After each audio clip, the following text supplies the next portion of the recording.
ایک دور تھا جب زمین پر انسان وحشی تھے، لباس نہیں تھا، قلم نہیں تھا، علم کا نام و نشان تک نہ تھا۔ تب اچانک ایک مرد خدا آیا، اس نے تہذیب کا چراغ جلایا، انسانوں کو لکھنا سکھایا، لباس پہنایا اور آسمانوں کا راز کھولا۔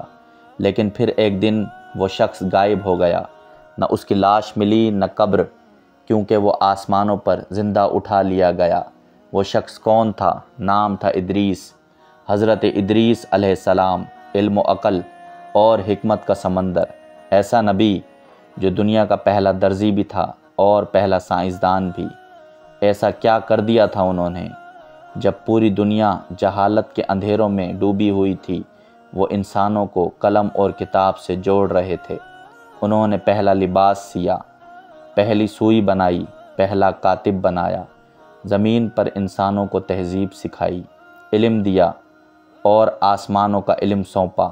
لیکن پھر ایک رات ایسا واقعہ ہوا جس نے سب کچھ بدل دیا۔ ادریس علیہ السلام نے اللہ سے ایک خواہش کی، اے اللہ، میرا عمل روز بروز بڑھتا رہے، میں تیری راہ میں تھمنا نہیں چاہتا۔ تب ایک فرشتہ ان کے پاس آیا۔ ادریس علیہ السلام نے کہا، مجھے آسمانوں پر لے چلو، میں اپنے رب سے براہ راست بات کرنا چاہتا ہوں۔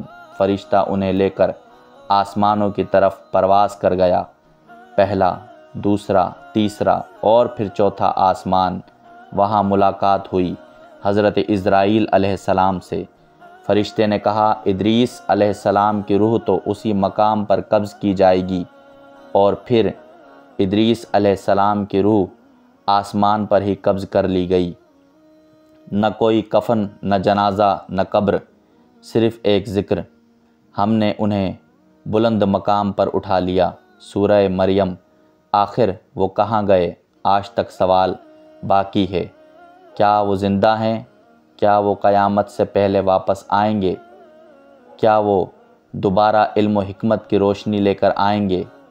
سچ یہ ہے، ادریس علیہ السلام نہ صرف پہلے نبی تھے جو علم و صنعت اور تہذیب لائے، بلکہ وہ پہلے انسان تھے جنہیں زندہ آسمان پر اٹھایا گیا، ایک راز کے ساتھ جو آج تک نہیں کھلا۔